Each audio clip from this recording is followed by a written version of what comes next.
Saludos República Dominicana, soy José Eliseo Almanzar. Esto es Paneo Semanal, dando las gracias a Dios porque nos permite estar aquí con ustedes una vez más y a ustedes que nos hacen el honor de sintonizarnos por esta Sol 106.5 FM, de vernos en YouTube, en nuestro canal Sol 106.5 FM y en nuestro canal Paneo Semanal y de seguirnos en nuestras redes Instagram, Facebook y Twitter, Paneo Semanal.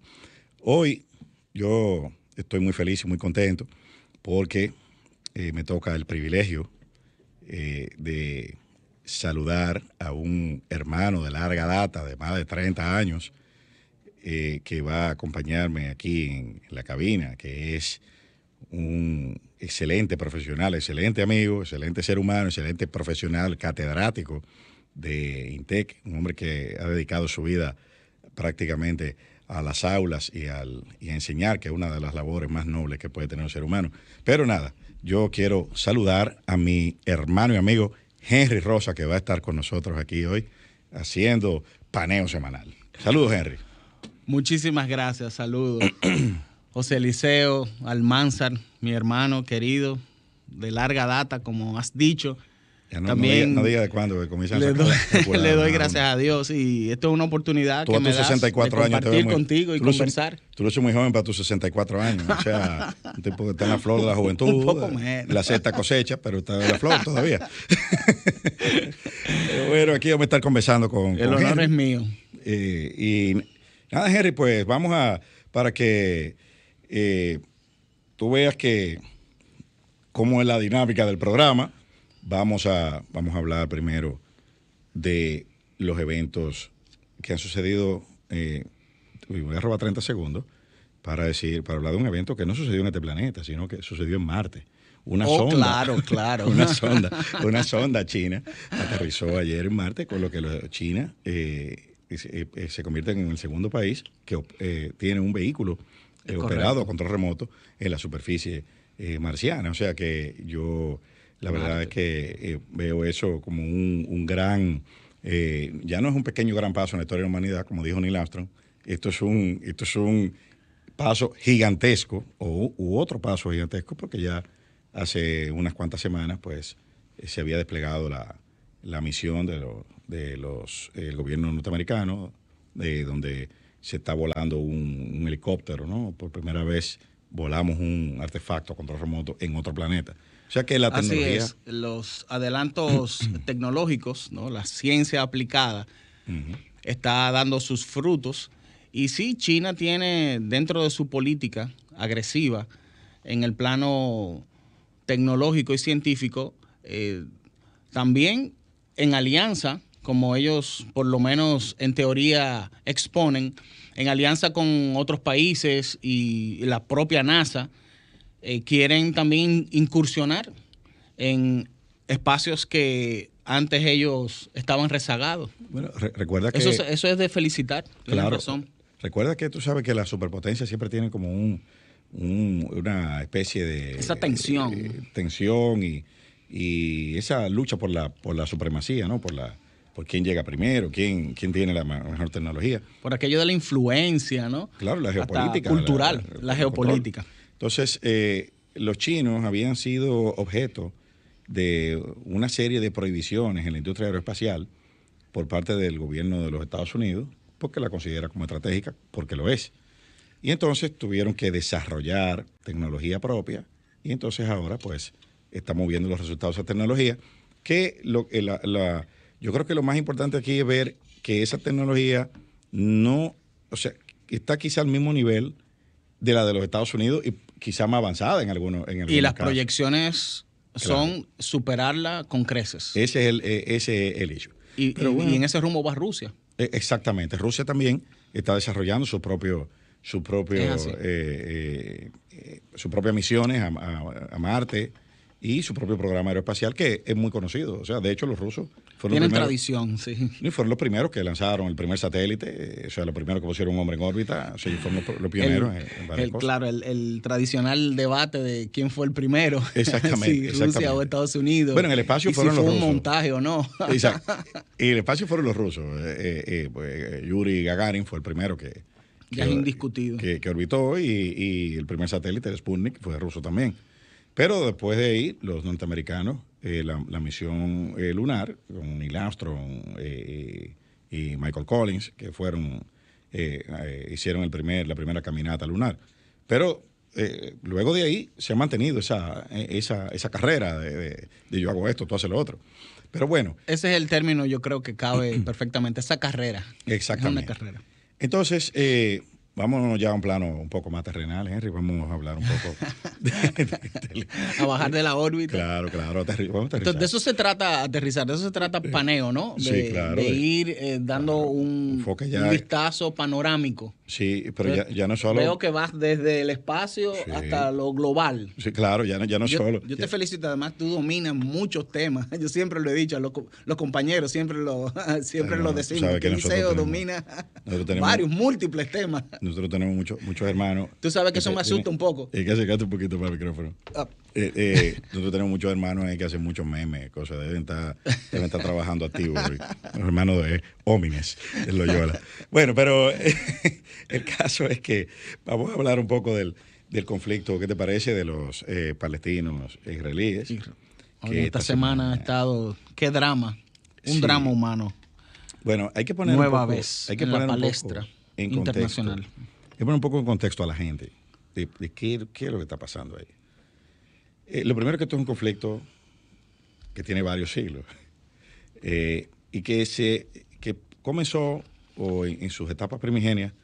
Fue un conflicto quizás religioso. Eran tribus que tenían temas territoriales, lucha por recursos, etcétera. Por eso se habla de que este conflicto tiene una falla básica, que es a la que tú te refieres. La religiosa, ¿no?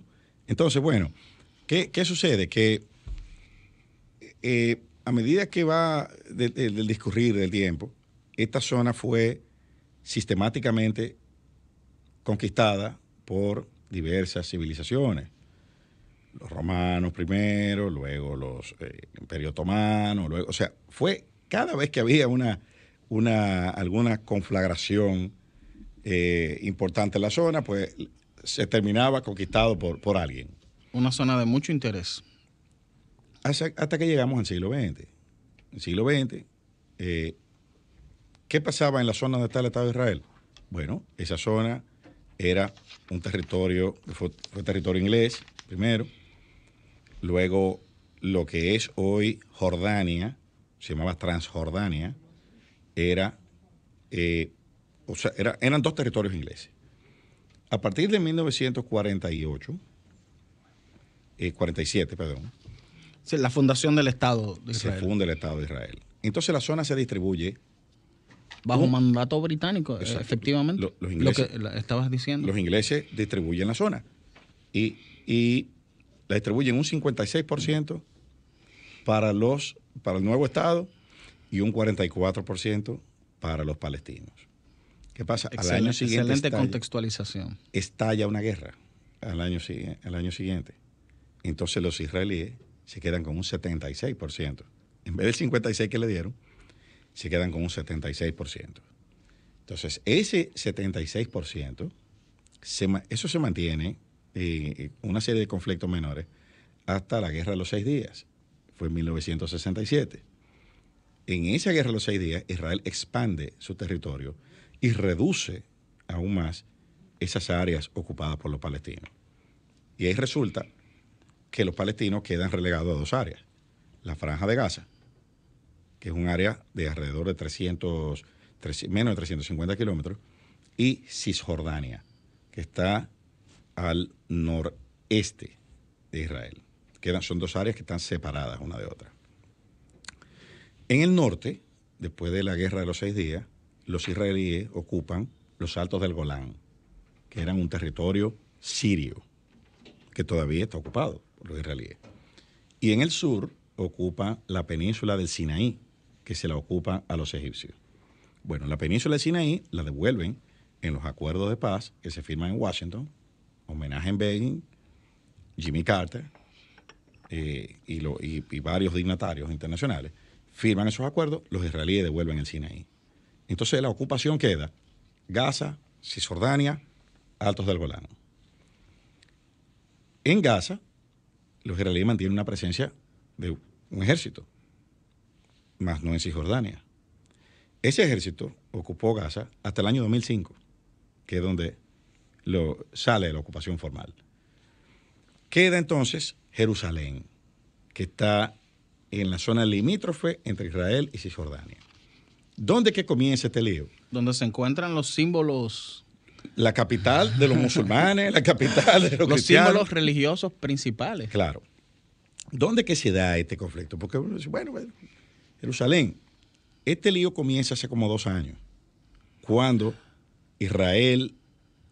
los norteamericanos declaran formalmente, o sea, reconocen a Jerusalén como capital de Israel y mudan su embajada.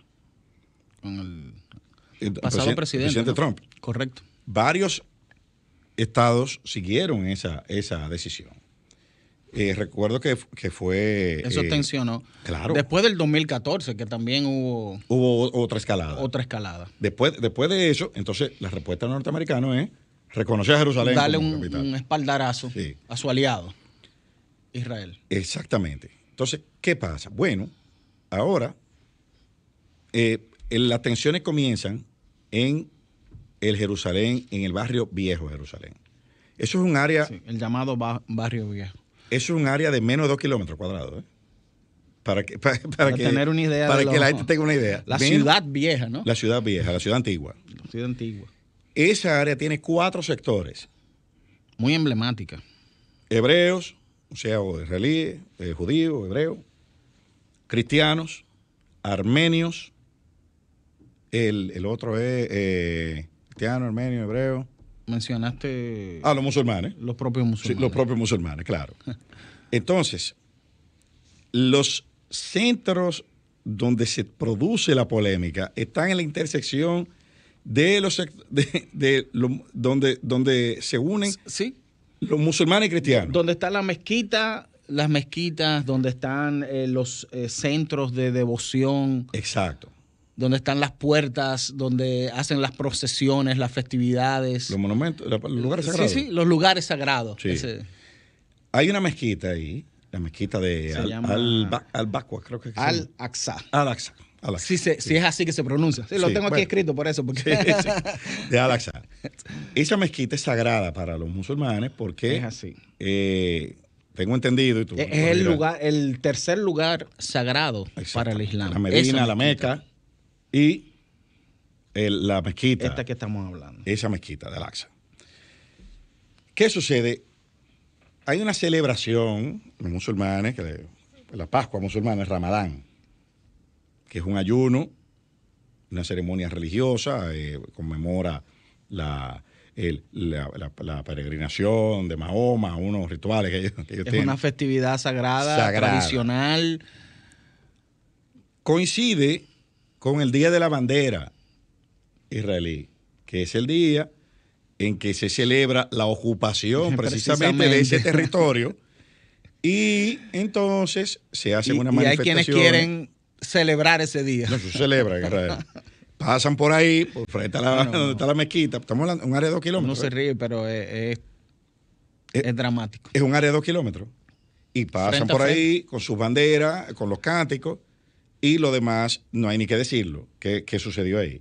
Hay quienes llaman que esa fue una marcha en la que hace esa alusión en abril de este año, en la que en esta plena festividad que del Ramadán, esta festividad musulmana, pues ellos gritaban muerte a los árabes. Exacto. Recoge algunas fuentes. Eso desata una serie de disturbios que culminan en agresiones a la policía, comenzaron a quemar carros. Bueno, y la cosa se salió de control. Esa fue una de las provocaciones. Y ha desatado una escalada. Y también recuerda que venía la tensión porque el Estado de Israel, en el distrito de Sheikh Jarrah, esas familias que todavía no han tomado la decisión, eso es como este caso está en proceso, digamos, lo mismo que la escalada, todavía no sabemos cómo parará, pero la probabilidad del desahucio, ¿no? de echar a esas familias, se habla de unas 8 familias palestinas de ese barrio, cuando tienen que tienen décadas viviendo ahí. Entonces eso se suma a esto que tú vienes diciendo para echarle leña al fuego. Así es. Esto ha desencadenado en una ofensiva de cohetes desde Gaza, porque Gaza, que está un poco retirado de ahí, pero Gaza tiene una particularidad, una zona, como dije anteriormente, 300 y tantos kilómetros cuadrados, pero en Gaza hay más de 2 millones de personas. Eso llama la atención. Los habitantes es un densamente poblado. Que está densamente poblado y donde se está haciendo guerra no convencional. Donde los combatientes están escondidos dentro de la población civil, en túneles. Bueno, es una cosa wow. Hay que verla. Hay una... De película. Hay una serie en Netflix muy buena que se llama Fadwa, que es muy buena. La vi. Bueno, fuiste tú que la recomendaste al grupo y yo la pude ver. Y refleja mucho de... Claro, es una versión israelí, pero es bastante buena.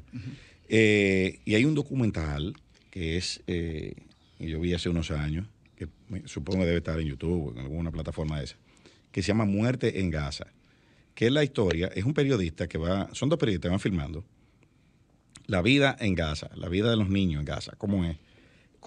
Y hablando de niños, se están contando las muertes de niños. Por eso lo digo, porque terrible. La vida de los niños en una zona de guerra, cómo forman a los combatientes desde niños, y al final de ese reportaje al camarógrafo lo matan. Y todo eso se ve en el reportaje. En el documental. Como en el documental, cómo lo matan. Dramático. Una cosa tremenda, o sea, es sumamente dramático. Pero, ¿cuál es el temor con esa guerra? Porque, ¿qué es lo que pasa ahora? Ahora, en Israel hay un problema de liderazgo político. Netanyahu ha tenido problemas para formar gobierno en esta ocasión. Y entonces, pues, ¿qué más conveniente? Tiene muchos años. Claro, va por su quinta ratificación. Cuarta ratificación sería, quinto mandato. Entonces, hay un problema de liderazgo político en Israel. No ha podido formar gobierno. Netanyahu le ha dado trabajo. Y cuando el liderazgo político interno en un país tiene problemas, ¿qué mejor que una amenaza externa de seguridad? Para Analistas políticos señalan ese punto que tú estás compartiendo. O sea, ¿hasta qué punto se preguntan, hasta qué punto esto es una estrategia de gobernabilidad, al verse, por un lado, tentado de mantenerse en el poder, entonces apela a esa a ese trágico recurso. Eso es un recurso del que han echado mano muchos gobernantes a lo largo de la historia. A lo largo de la historia. Entonces, y está, acorralado por la justicia también. También. Hay unos casos ahí. Está realmente presionado. Pero del otro lado, del lado del mundo árabe, esta escalada viene también con problemas serios en la región. Hamas, ¿no? Sí, Hamas, sí, claro, Hamas es el brazo militar, ¿no? De esta, es correcto. De esta escalada. Pero del lado hay que ver, o sea, ¿qué ha pasado en el mundo? Hay una corriente, por ejemplo, esta administración de Biden, que quiere no desmantelar, pero reducir la incidencia del AFRICOM, el Africa Command. O sea, la presencia militar norteamericana en la zona de África, especialmente del norte, donde ya se han producido movimientos de inestabilidad política, como en Sudán y en otros enclaves. Libia hay una guerra civil. El mismo problema en Siria. Entonces, por esa visión ha sido, ¿tú consideras que esta administración de Biden ha sido lenta en reaccionar, en inmiscuirse? Porque a viva voz le están pidiendo que medie ante esta situación. Incluso en el día de ayer, precisamente, el representante para la política exterior de la Unión Europea, Borrell, pues reconoció que hace mucho tiempo que la Comunidad Europea no tiene esa incidencia porque está profundamente dividida, reconoce él, literalmente leyéndolo, y le pide le solicita a Estados Unidos que medie. Ese es el mismo problema y se que tiene une a Estados otras Unidos. voces. Ese es el mismo problema que tiene Estados Unidos. Estados Unidos tiene un problema de división interna y es difícil mediar cuando ya tú has apoyado públicamente a una de las partes. Porque esta semana la portavoz de la Casa Blanca dijo que el gobierno de los Estados Unidos apoya al gobierno de Israel en sus esfuerzos de autodefensa. O sea que ya ahí tú te descalificas como mediador. ¿Qué sucede? Que ahí hay una serie de intereses, que es lo que se llama en política exterior la guerra proxy. O sea, que eso es la guerra a través de interpósitos, de estados interpósitos. O sea, ahí está Irán, que apoya a Hamas a través de Hezbollah, que son sus milicias radicales, pero están los sirios también. O sea, son conflictos que enfrentan a otras naciones en otros terrenos que se manifiestan en terrenos de terceros países a través de conflictos endógenos a veces o de otras guerras en las que supuestamente esas potencias no están participando. No están participando. Entonces, ahí hay un tema complejo. Está la presencia saudí. Es muy complejo. La presencia saudí en esa zona, que es un factor disruptor en el mundo árabe porque los saudíes, a pesar de ser, de que la gente pudiese ubicarlos más en el lado de los musulmanes, los saudíes trabajan en sociedad con los israelíes. Y los norteamericanos han construido un eje.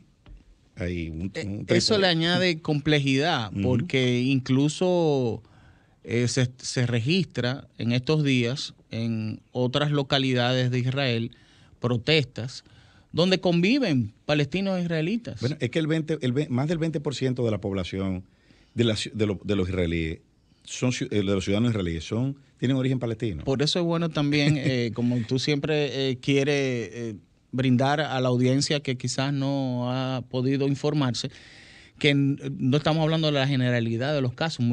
La idea que se tiene de etiquetar de englobar. Bueno, porque es que es más fácil. Es más fácil. Mira, nosotros, el cerebro tiene una tendencia a etiquetar para poder procesar, a clasificar rápido. Entonces, ahí es que uno cae en los sesgos. Árabe. Sí, pero eso no es en realidad muy complejo. Por ejemplo, Jordania tiene más de 3 millones de palestinos refugiados que están en la frontera, cruzando la frontera. Eso es un tema de los refugiados que se agrava. Precisamente uno de los representantes, estaba leyendo, lo tenía por aquí, la noticia de que de un centro de refugiados se quejaba de que dinamitaron, explotaron escuelas, escuelas donde parte de 8 niños que murieron eran refugiados. Claro. Entonces es un drama humano, una tragedia. Y claro, como se pasa por las pantallas, se tiende a la banalización de la muerte que hablaba Hannah Arendt. Exacto, la banalización del mal, la banalidad del mal. La banalidad del mal, y por lo tanto, la muerte ya se ve como algo normal. Con la cifra, un número, 100, 150, eso no es nada. Pero son 120, pero no. Sí, eso es tremendo. Pero bueno, vamos a ver, esperemos que se alcance algún nivel de entendimiento ahí y que por lo menos cese o baje la violencia en esa zona. Y ojalá que algún día nosotros podamos ver, aunque sea ya en una etapa muy avanzada de nuestras vidas, que ahí hay una convivencia pacífica. Ojalá. Ojalá que lo que quizás uno de los detonantes de fondo, decimos quizás, porque no somos especialistas ni expertos en ese tema, pero creemos que las religiones, el papel que juegan y cómo será posible que las religiones monoteístas y de otra índole, pero sobre todo las monoteístas, puedan transitar a una espiritualidad de la tolerancia, del buen vivir. A mí me parece que ninguna religión manda a matar en nombre de la fe. Es correcto. Ninguna. Hay extremismos y lo que llaman fundamentalismos, Exacto. que están en discusión, pero... Entonces eso no lo he visto en ninguna, ni en el Corán, ni en la Biblia, ni en la Torá. Lo que hay que matar. De ahí van matar las al que no crea. interpretaciones. Sí. Ahí es que está el problema de la interpretación. Pero bueno, yo creo que tenemos que irnos a nuestra primera pausa. Vamos a nuestra primera pausa y en lo que estamos en la pausa vamos a cruzar el Atlántico y vamos a aterrizar en América. Pero eso lo haremos después que volvamos a la pausa. Esto es Paneo Semanal, no le cambien. Paneo, paneo, paneo. Sol 106.5, una estación del grupo RCC Miria.